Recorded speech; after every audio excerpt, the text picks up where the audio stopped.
soo dhawaad saaxiibayaal mar kale muuqaalkan maanta waxaan kula wadaagayaa ama idin ku tusayaa marka laba application aad isticmaalaysid oo applicationada shaqada delivery-ga ah marar qaarkood 20 daqiiqo lacagta aad ku sameyn kartid. Muuqaalka intaan u gudbin waxaan kaa codsanayaa muuqaalka markood inaad like saartid saaxiibayaal, haddii comment aad ku diri kartid waa fiicnaan lahayd. haddii aad kamid tahay asxaabta nagu cusubna waxaa kaa rajaynaa nagu soo biirtid oo channelka subscribe aad tirahdid. haddii muuqaalka uu guda galo waa ujeedaan xaafadan ka soo baxay wadadan saaranay waxaan ku socdaa aagii aan ka shaqayn jiray oo meelihii shaqada meesha aan deganayo meesha aan ka shaqeeyo xoogaa bay isu jiraan wadadaana isticmaalaa. intaa markii laga soo tago dhanka midig waxa uga jeedaan webi waana webiga caanka ah London dhex mara magaciisana la yiraahdo Thames River. waxaan soo socnaa ugu dambeyntii saaxiibayaal waxaa mid meeshii shaqada ama suuqii shaqada hadda waxaan qaadanaa orderkan u horeeyay. haddaan xog kooban in ka siiyo ababka aan kala isticmaalo waxaa la kala yiraahdaa Uber driver iyo Deliveroo. Uber waxa laga leeyahay US ee Mareykanka halka Deliveroo laga leeyahay UK. dadka badanaa ka shaqeeya shaqooyinkan waxay u badan yihiin inay labada application isticmaalaan ama ay haystaan. waxaa xusuusin mudan labada application wax shaqo ama shuqul isku leeyihiin malaha laba company oo kala madax bannaan baa iskale. mararka qaar waxaa dhacda maadaama qof laba application isticmaalaya aad tahay inaad heshid laba order ama laba dalab oo labada application ay ku kala soo dhacaan.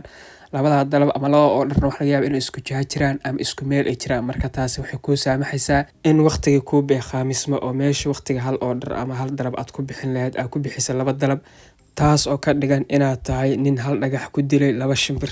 sidoo kale marka dhanka waqtiga laga soo tago loo fiirsho dhanka lacagta ku soo galaysa waxa weeye waxaa ahaanaysaa qof markaa faa'iido jooga sababtoo ah waqtigii loogu talagalay hal order ama hal dalab waxaad ku geysay laba dalab, taas waxa weeye commissionkeeda wadata. muuqaalka qaybsi dambe baa idin ku tusayaa marka saana kale ay dhacdo heshid laba order ama laba dalab isku jaha jira waqti yarna ku geysid lacagta laga sameeyo. marka aan wada soconno ilaa muuqaalka dhammaadkiisa. marka koowaad aan suuqa tagay oo ababka aan furtay baa abka Deliveroo waxa ay ka soo dhacay orderkii baan qaaday. orderka anoo xaafadahan u soo wada baa waxa ii soo dhacay order kale application waxa iga soo dhacay Uberka.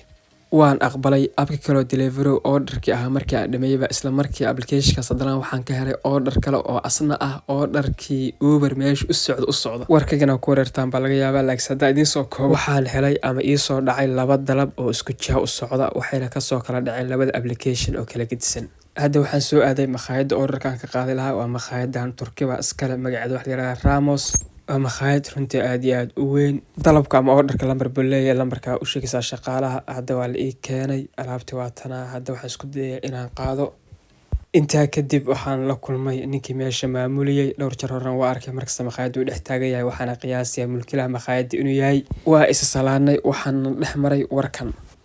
Nasılsın? İyiyim, sen nasılsın? Çok iyiyim, çok iyiyim. Çok güzel. How could I say thank you? Teşekkürler. Teşekkürler. waxaan rabaa inaan la wadaago bangi online aan isticmaalo. bangigan awood wuxuu leeyahay inuu sarrifo 40 lacagood oo kala gedisan. haddii aad dadka safra ama qorshaha safar kugu jiro waxaan aaminsanaa boqol bangi inuu ku anfacayo. bangigana furanaysaa kaarkooda dalbanaysaa kadibna lacagta u baahantay inaad isticmaashid baa bangigooda ku shubaysaa saasana kaarkooda ku isticmaalsaa. 40 wadan in lacagooda sarrifaan mid kamid ah haddii aad joogtid ma u baahna lacagta inaad meel kale ka sarrifatid automatically bangigana ku sarrifaya oo isticmaalsa.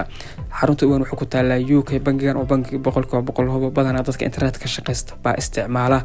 midna hadda aniga UK baan joogaa haddii aan rabo inaan Europe aado kale ma u baahna lacag euro waxaas inaan qaato bangigan isticmaalkiisa ugu filan asaga automatically ii sarrifaya lacagtii oo weli wuxuu ku sarrifayaa qiimaha ugu hooseeya aan hubo boqol inaad ku qanacsaan sarrifka ugu fiican suuqa buu ku siinaya. haddii Europe aad joogto wadamada Scandinavian-ka qaarkood euro laga isticmaalo lacagta koronta aan euro laga isticmaalin waa tabto kale. haddii aad u socotid East Africa gaar ahaan Kenya shilinka xataa waxa uu ku sarrifaya saaxiibiyaan. sidoo kale haddii aad u socotid wadamada Carabta sida maartay Sacuudiga ama Imaaraat asna waa sidoo kale. sidoo kale haddii aad u socotid wadamada Asia sida China kale ganacsi loo aado waa sidoo kale asaa ku sarrifaya iyo Indonesia oo badan dad dalxiisku aadaan kale. marka bangiga linkiisa waxa ka helaysaa qaybta description-ka iyo qaybta comment-ga halkaas ka raaci kartaa. muuqaalkan haddaan ku soo laabano ninkii waa is salaanay waxaan korniyo ii warseetahay waa fiicanahay buu yiri. intaa kadib waxa weeye waxaan rabaa inaan iraado waa mahadsan tahay. marka kelmaddaas ay goosay taasaan gadaalka weydiiyey uu ii sheegay. inta haddii aan kaga soo tagno alaabtii waa soo qaadna saaxiibayaal. alaabtii kale baan rabaa inaan sii qaado haddana ugu dambeyntii waa soo gaaray makhaayadda labada alaabta aan ka qaadiyey. hadda laba application ujeeda saa arki kartaanba destinationkooda ama meesha la geenayo waa isku jaawayaan aadna waa iskugu dhow yihiin. hadda waxay ka dhigan tahay labadii dalabba inaan soo qaadnay. hadda waxaan ku soconnaa ama ku jahaysanaa dalabka koobaad meesha aan geeni lahayn. waxaan soo soconaba ugu dambeyntii waa soo gaarnay. Hadda waxaan dhigaynaa dalabkii ama order koobaad gurigaan aan keennay kanaa laga leeyahay.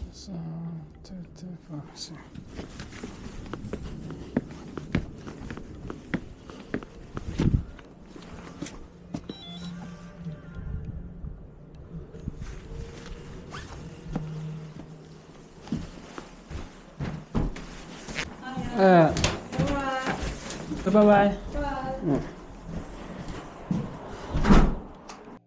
Hadda dalab koowaad waa soo dhignay. Waxaan ku jeesanaa ama ku soconaa kii labaad qiyaastii 2 daqiiqo camal banoo jira ma foga. Waxaan soo socono asna waa soo gaarnay. Dalabkan marka aan dhigno waxaan isla eegaynaa labada dalab waqti ahaan intay qaateen iyo lacagtii aan ku soo qaadnay labadaba.